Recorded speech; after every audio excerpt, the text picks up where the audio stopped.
Let's see what happens. Alright. Let's just see what happens. Okay. Alright. Hopefully everything's good. Let's make sure everything's happening on the computer. Things. Got my sound. Got my video recordings. Okay, cool. Alright, let's start. I'm trying something new this time. I'm using my iPhone and still getting the gist of it, so if this sucks, I apologize, but you know, whatever. We're watching a shitty movie together, so you should be open to things that suck. This one's called The Killer Next Door. So I'm gonna go do a little bit of an ASMR into this and give you the rundown of what happens in The Killer Next Door. The Killer Next Door. Okay. So it starts out like this. We're like, there's this guy named Matthew. Oh God, my chair keeps squeaking. There's this guy named Matthew, and he's with his wife Julie, and you know, she's in labor, and so they're on their way to the hospital trying to get there like as fast as they can.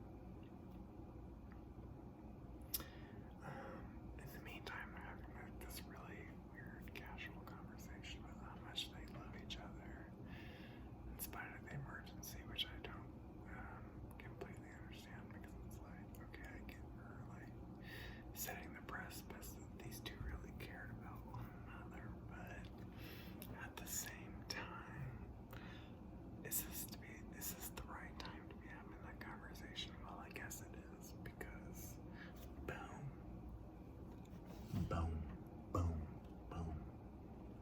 Car accident. They get in a car wreck. Someone just like sideswipes them or something, like hits them like way hard. So, you know, poor Julie, protagonist. She wakes up in the hospital and her mom is like, your husband's dead, but calm down. Like, it's gonna be okay. Don't worry. Calm down. And of course she's freaking out. It's like, you just told me your husband's fucking dead. Like, no, I will not. Calm down. Especially just waking out of a coma where I thought I was going to have a baby, and now you're saying my fucking husband's dead. Don't tell me to fucking calm down. Ugh. But that's enough of that. So then we cut to like this like really sunny day. You know, the music's good, the music feels sunny. And this is 6 years later, by the way. So like the child that she actually was able to give birth to in spite of it all is named Maddie. I call him Maddie J, like as in Maddie Jr., but they all call him Maddie. So you may hear differentiations in the name. So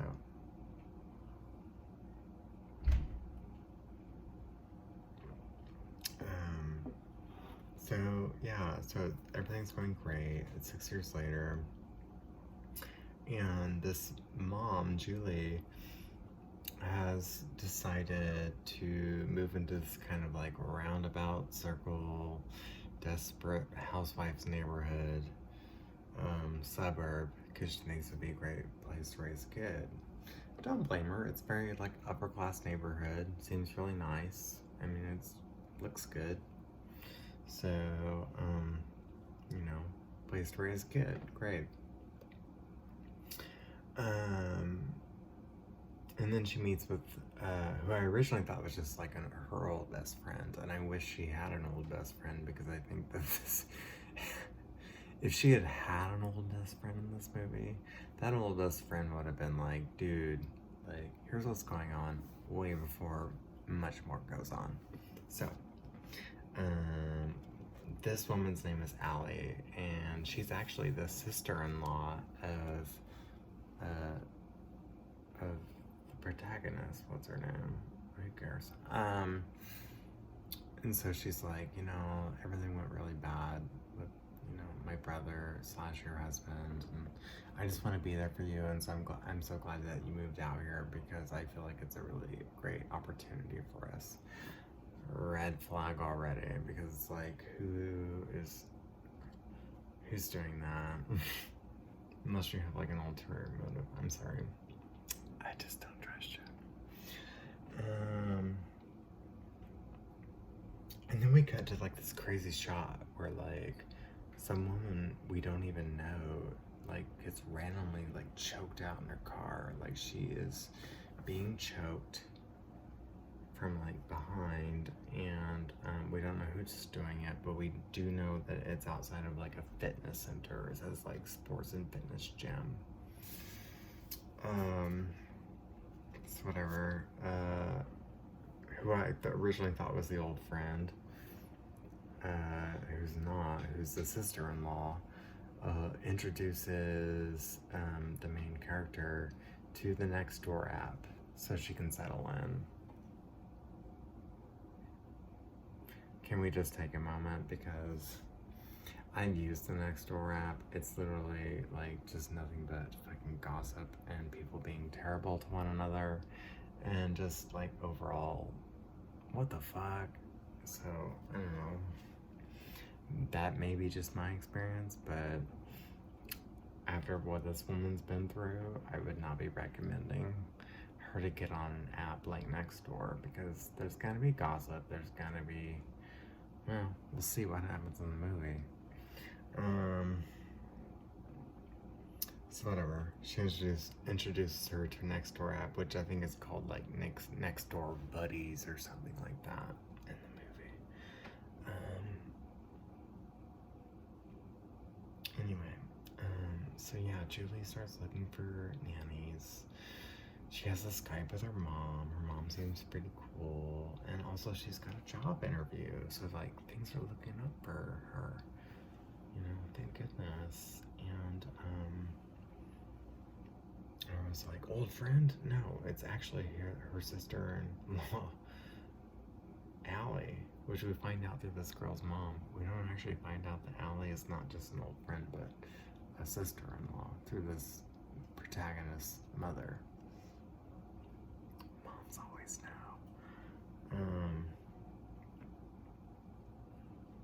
And so, yeah, I was like, in all caps, like, prediction? You know, anything is possible.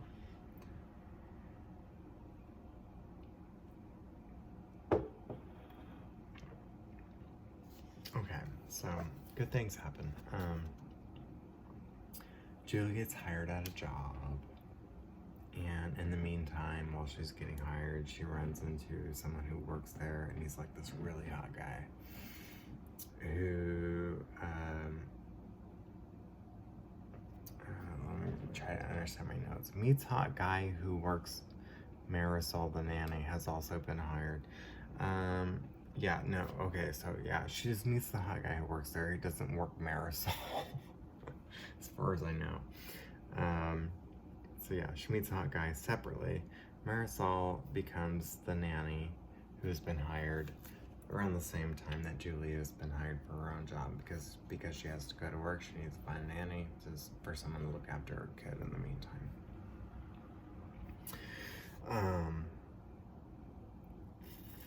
So yeah, so they hang out with Allie, or Julie hangs out with Allie, and they kind of bond over exercise. And then Allie gives her like this painted rock. It's like something that you would probably get from like a tourist store in, I don't know, Boulder, Colorado. No offense, Boulder. I'm just saying, like, she gave her a rock that had been painted as if it was like a gold fucking star in life. Like, yeah, that's what we do in the neighborhood. It's kind of hokey, you know. Alright, whatever. If it's tradition, it's tradition. And they call it a fairy rock. It's a painted fairy rock.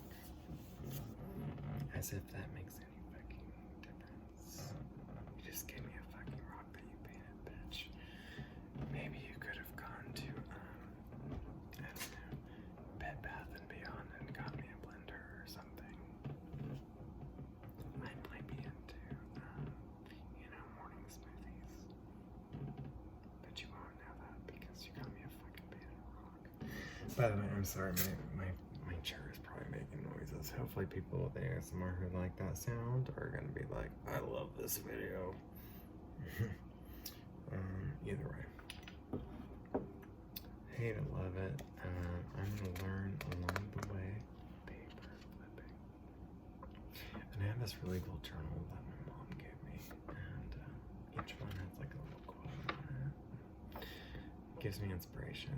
The quote on this page is, you can do anything you want in life if you dress for it.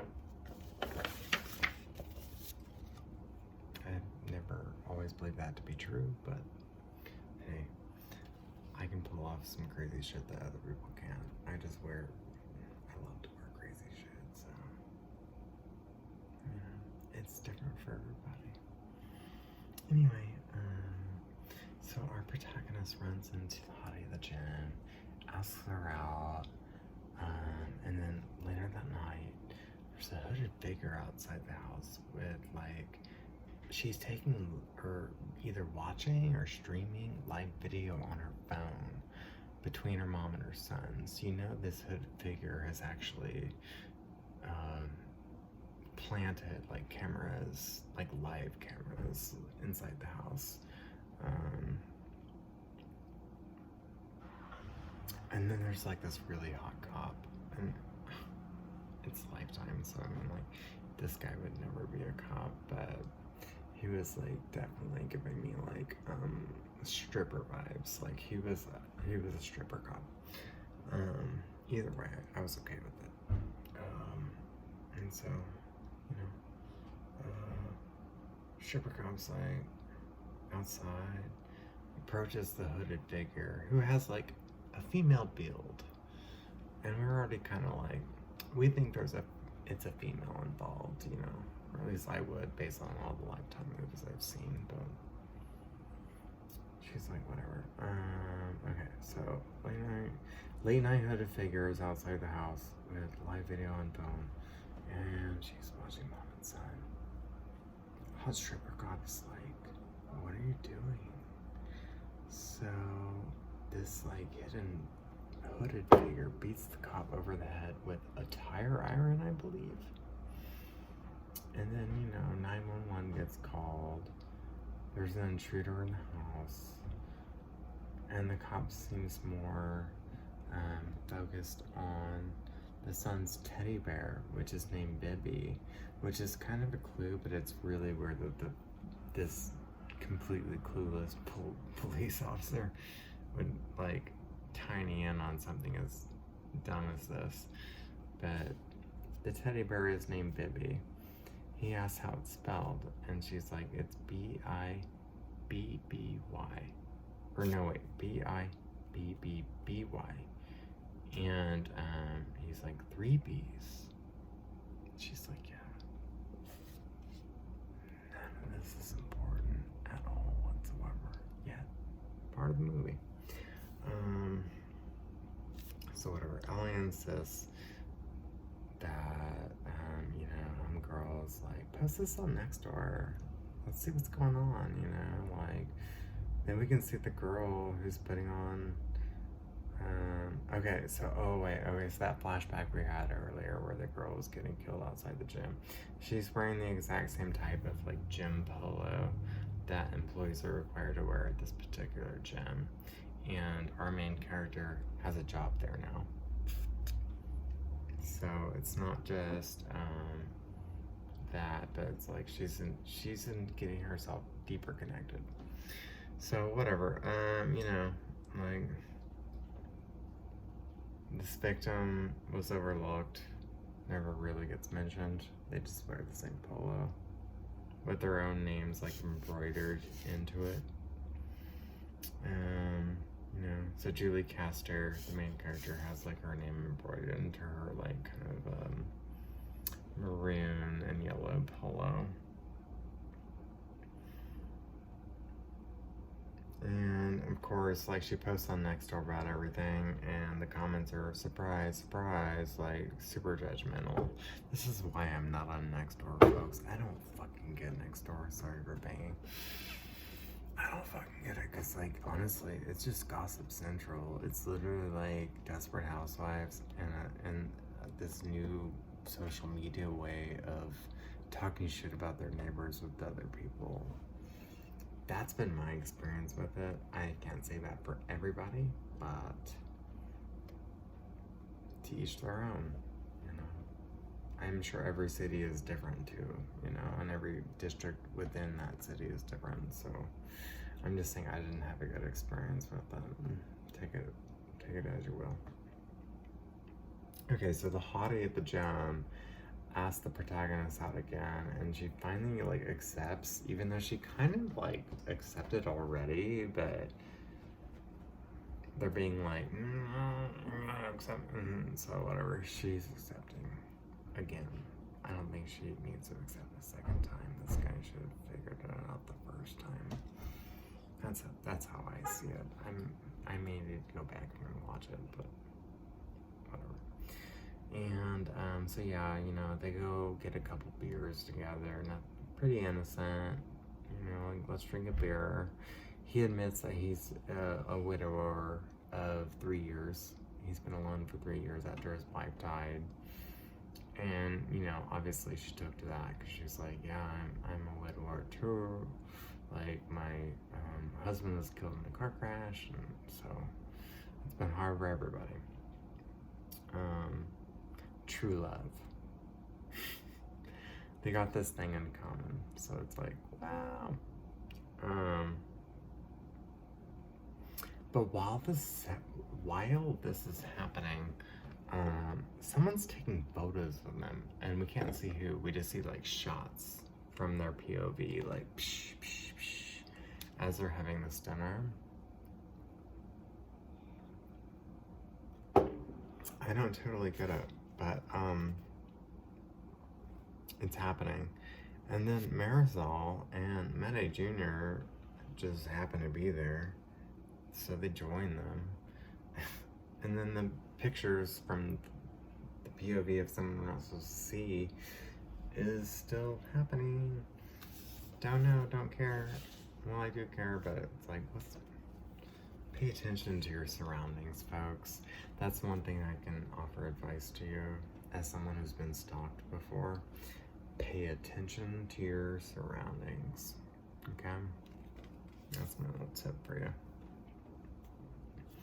So, you know, whatever, blah, blah, blah. Things happen.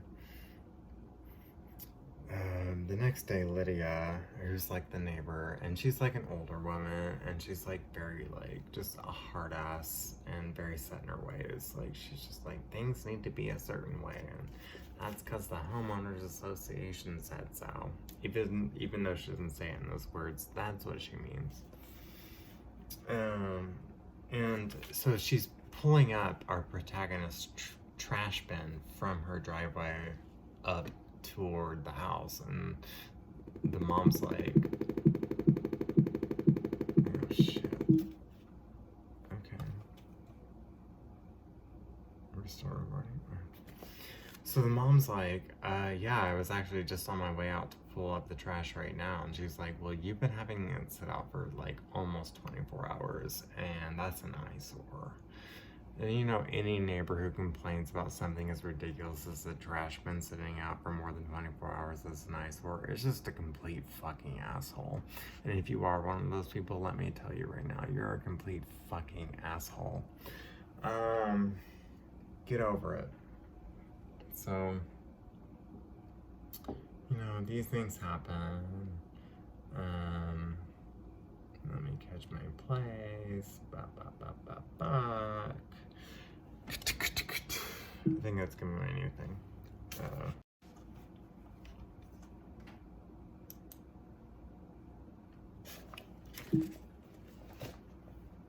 I'll still recording on my phone, so we're just gonna keep going and hope the phone gets it because my Mac is being a piece of fucking shit right now. Apple, get it together. That should be their new tagline, their new slogan. Get it together. So whatever. Let me just run down what my notes say because I got thrown off by my computer being a cunt. I shouldn't have said cunt. My computer being something that makes me mad, and cunts don't make me mad, but this does. Okay. So, I don't know, I may backtrack. Late night hooded figure is outside the house with live video on phone watching mom and son. Hot stripper cop is like, what are you doing? So she figures beats cop over the head with tire iron, calls 911, intruder comes in house. Cop seems more interested in son's teddy bear, Bibby, which is the Bibby with 3 BBs. Allie insists she's passed this on next door. Then we see another girl putting the same branded polo of the girl that was killed at the gym in the beginning. A Furlong was the victim, according to her, the embroidery on her polo. You know, Julie Castor works there. The new next door comments are surprised, super judgmental. Hottie asked her out at gym again. She accepts. She's the winner of 3 years, true love. Someone is taking photos of them having beers. Marisol and Matt Jr. join them. The pictures continue shooting. Next days, older lady is being a dick and insisting protagonist put her trash bin away. I'm the neighborhood matriarch. She literally says, I'm the neighborhood matriarch. I'm sorry, but who gave you that title and who the fuck do you think you are? Go fuck yourself, would be my response to that. So yeah, and then Maddie Jr. is missing, and that same cop who keeps showing up throughout the movie, who's just like a total Keystone cop, doesn't care. And it's not even doesn't care, but he has his own interest at heart, and he's just like, you know, he's not a smart investigator. He's just wanting to move forward in his career. So the next thing is, Live loves to be taken by the lapel and told, I'm with you, kid. Let's go. That's my Angela. That's part of my my feel-good book that I'm using for these purposes. Okay, so pretty much like every woman in the neighborhood, it's like Edward Scissorhands style in terms of like how like ridiculous suburbia is. All the women are outside. The men are never to be seen anywhere at any point in time. It's just the women. There are no men. They must be at work. So whatever. The women in the neighborhood canvass for the lost boy with Lydia leading the efforts. And then Maddie shows up. And I was like, what the fuck? You know. And then, the nanny's like, I let you know, or no, Allie was like, I let you know. Now everyone's gossiping, including like the Nextdoor app, or whatever we're calling it in this movie. And then I wrote a personal anecdote about this app. The reason I got on this app is because it really is just like hateful vitriol and gossip, and that's not my thing. Wasn't into it, so I got off. That's pretty much my anecdote on that. But so Sally is basically I forgot I'm supposed to whisper because it's ASMR. Sorry, I just get really passionate about these things. So we'll do what we can do. So Ellie basically steals Maddie while Marisol is nannying. Back at home, all throwing Julie outside for wasting their time and calling her negligent and putting this stuff on social media. And now random people, like, so like these two like random people show up like in a Lamborghini or something like that. Like, I don't know what you would call a 2019 DeLorean, but it looks like that. And they're like, hey, there's a house party at your place tonight, right? Like, you know, the flyers have been made, and they show her flyer, and apparently there has been a house party produced at our protagonist's night, but she didn't throw it.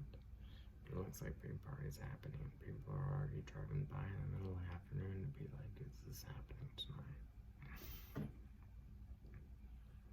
Which, you know, of course, you know, just continues to flame the fans of the community where no men exist. And, and so, like, you know, a woman's like, what are you doing that? You know, that fire looks important or similar. She's like, I had nothing to do with this. Like, I'm not throwing a gigantic party for people I don't even know in the neighborhood. Piss you guys off. Like, someone's gotta be like messing with me. So throughout the movie, I read on my notes, I've heard like 2 or 3 mentions of a woman named Eleanor. I'm just like, who dat? In all caps, who dat? Because Ellie and Judy decide this person next door is causing our interruption. From what I was able to tell in my notes, which are a gigantic fucking mess. So it's kind of like, here, let me get a little preview and do some paper ASMR for you. I have chicken scratch. And so it's even harder for me to write my own fucking notes because I don't know how to sometimes. Especially with media this fucking ridiculous, but also this fucking entertaining at the same time. Love it. Hate it. And that's why I love it. Okay. So whatever. Blah, blah, blah. Everyone's trying to get house party at her place. Flyers are going out. Fanning flames the community. And I've heard 2 or 3 mentions of a person named Eleanor throughout this movie, and I don't know if it was because I was just busy writing notes or if I just missed plot points, but Eleanor has been mentioned multiple times within this movie, and all of a sudden it's like, Eleanor. So I'm like, who's that? And Ellie and Judy decide this person on next door is causing the interruption, and Ellie tells Julie, these places circling around you are literally like out to make you look crazy. And the mom's like, dude, like, I've got an attorney and I'm so sorry. I'm the pariah of this community. I never meant to do that, but you know, I've got backup now because I haven't done anything wrong. And I don't know what the next page of my journal says. It says, she would be a new person, she vowed. They said no matter how far a mule travels, it can never come back a horse, because she would show them all. I like that.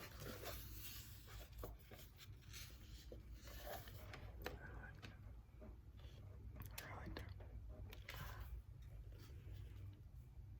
So, just realize the scene where the gym that Julie now works at has this Jennifer Love Hewitt moment. Like, if you've ever seen the movie I Know What You Did Last Summer, and if you haven't, what the fuck? Like, what rock are you living under? But anyway, she kind of like screams at the killer when she finds like disturbing things in the car or trunk or the trunk of her car, and she's like, what do you want from me? What do you want from me? And her boobs are like at the same time. It's totally on purpose and not just me being a creep. I don't even care about boobs. I'm just saying this is what the movie was going for. What do you want from me? And so Ellie, the aunt, shows up and is like, I can't let you take Maddie again. And Marisol, the babysitter, who already let Ellie take her away once, was just kind of like, I don't feel comfortable you just showing up without permission of the mom to just take her away whenever you want, you know. Even though you're the sister-in-law, I would rather get, you know, approval from her, because I just, you know, I don't know. And which is the completely appropriate thing to do and exactly what she should have done.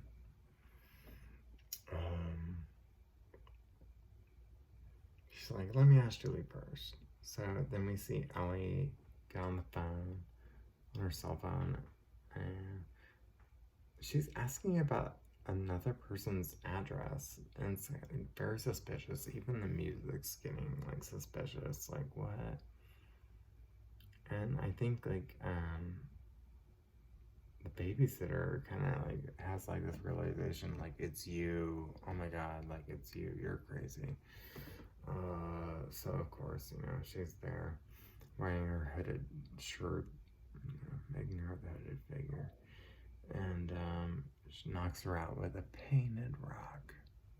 Of all things, a painted rock. Come on.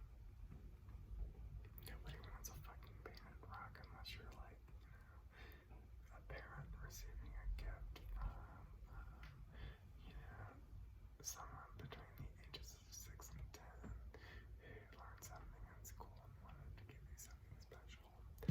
That's the only time it's acceptable. Otherwise, it's just fucking weird. And that's my take on that.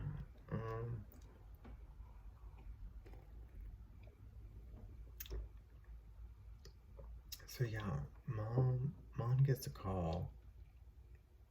Marisol is not picking up Maddie from school, which she's supposed to be doing. So it's like, oh shit, Then like, mom's freaking out. I think she's at home or something. I don't know if she went to Marisol's house or her house, but there was like a loud crash and the lights go off as usual. And it's at Julie and Maddie's house, I suppose. And by the way, the same fucking cop is there who's been there throughout the entire movie, who's been completely worthless. Just the Keystone cop who doesn't care about anything but besides himself. And then everyone on the Nextdoor app is like, and it's not called Nextdoor again, just Nextdoor is not like, why are you saying this about us? It's not called that in the movie. It's like Nextdoor Neighbors or something. So chill the fuck out. Okay, bitch. Also, this ASMR stuff is for Barrett. Oops. And fun, as you can tell from my chest squeaking against the sound of my computer right now. It's all in good fun. So just calm down. Okay. And let me also just say, God damn it, I've read like tons of shitty screen-based plays in my life, and the fact that you were able to get one produced, dude, good for fucking you. And I mean that truly. It's a hard place in Hollywood to do that, but the fact that you were able to get that accomplished, I salute you. I truly do. I mean that with zero sarcasm. So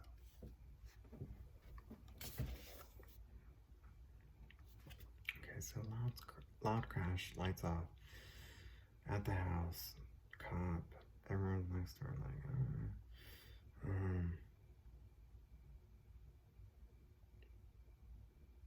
they're like, Marisol's missing too. Trying to like, excuse me, like shift the blame. And then like, I don't know, Julie and her hottie boyfriend have like this weird like physical therapy session together that's actually really hot in the meantime. When all this is going on, and I'm okay with that. Don't mind it. It was a nice reprieve from everything else. You know, it's like when someone's trying to kill you, let's go get a massage.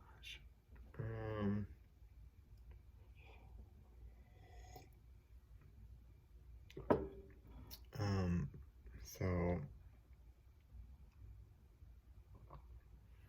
I wrote, I'm trying to remember the movie. Julie finds tons of hard liquor in her own trash that isn't hers.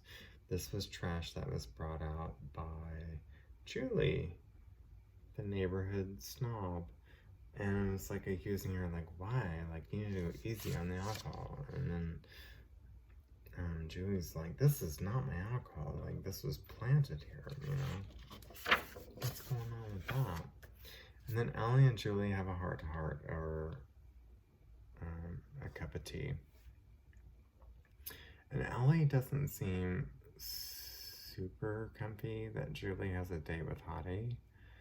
And there's ominous like music playing, and Ellie crawls into bed like, I love you so much, Matt, and then tries to force him to call her mommy. So that all happens. Something I think I failed to mention was Julie accuses Eleanor. Why? And here's what the quote is on my little note card thing. The sun himself is weak when he first rises and gathers strength and courage as the day gets on. I agree with that. Depending on the day. So whatever.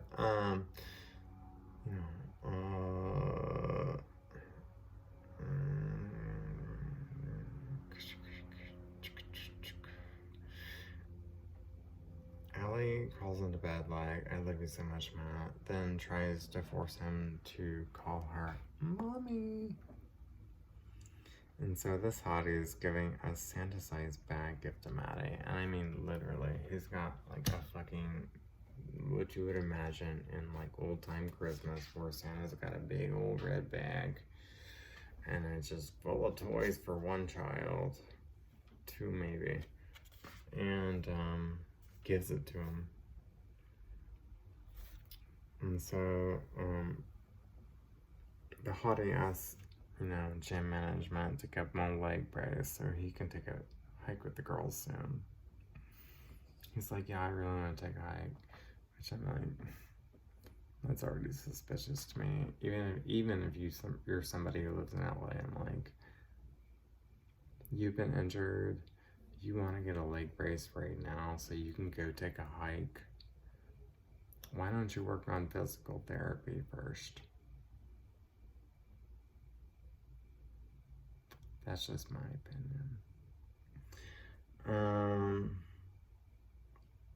So whatever. Moving on.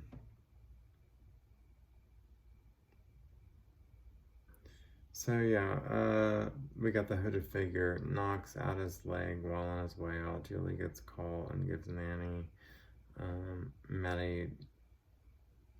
gives call and gives Maddie to hit hospital. I'm assuming that what I was trying to say was that Julie got a call about Maddie and gave her Nanny the authority to go hit the hospital and see what's wrong. Okay, so Allie's getting crazy, and while she's doing that, she's telling Maddie Jr., by the way, just if you need a reminder, Allie's not her mom. And Allie's like, I love you more than your mom. She's like, let's go camping in the backyard. Allie tells Julie, just, take my room. Him and I will sleep out in the tent in the backyard. We're gonna have a good time. You go be comfortable. You've had a day. Just be comfortable. I'll take care of him. We're all right here. It's fine. And then, of course, fucking Julie has a nightmare that reveals all the clues about Allie. Oh my god. Which were there from the very fucking start. And, Allie, her sister-in-law, mom, texts Marisol. She's like, I know what's up. This discovers Allie has Marisol's phone hidden in a drawer. Yeah, there's all kinds of shit happening at this point. It gets really deep, so I won't go too deep into it, just in case you want to watch the movie, because there are some twists. But if you're a novice, or not a novice, but someone who's hardcore into movies, you're going to see this coming from a mile away, so don't worry. Nightmare revealing all about clues about Allie, blah blah blah. And the next day, Mom's like, let's get the fuck out. Where's Marisol? So, okay, last page. Julie tells Blake, the hottie, something's going on. And then Blake kind of plays devil's advocate, but through doing that, he kind of becomes to believe her through that process. So it wasn't all for naught. And then we cut to Allie with a dead Marisol in the woods. Okay, got that figured out. Julie attacks by pretending to be Allie on Nextdoor app. Open up for inquiry for the truth. And then, of course, the same cop we've had with this entire fucking movie, the exact same one who keeps showing up, is like, well, I don't know if I can believe anything based on what I know. And just can we get any other cop besides this guy? Now we got this guy. And this just, reinforces why women never call the police in Lifetime movies unless they have a really good reason to.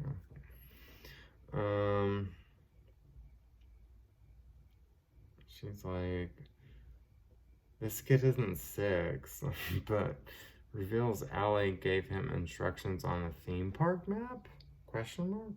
She did. I don't get that. Julie finds the teddy bear in her house with the nanny cam hidden inside of it that they've been being stalked on all along. So of course, Julie is like, let's fuck up Allie's life. Let's have wine. I'll lie about running away. We'll get Allie to think Maddie is hers now. Anything to psychologically persuade this crazy woman from thinking, she's gonna get her way. So then, Julie surprises Allie at her house for a toy for Maddie. Okay. Plays oblivious. Julie plays oblivious, as if she doesn't know that Allie's involved. But then confronts her after getting inside the house and asking a couple questions, and then Allie pulls out a gun. And Allie blames Julie for her brother dying, which, we all saw that coming. The sister-in-law all of a sudden wants to be best friends with the sister-in-law of the brother who died. Of course she blames you, even though she's not right about that. She's just crazy. But we all saw that coming. Or at least I did. So yeah, Allie pulls out the gun, blames Julie for her brother dying. And Allie decided that, Maddie Jr. came out of the accident and was reborn from her brother, and therefore it was her responsibility to take over this child's life because the original mom who almost died, even though she wasn't even fucking behind the wheel of the car. You know, that's crazy for you. So, yeah, and that's pretty much it. I mean, you know, I think that kind of covers. What's this movie called again?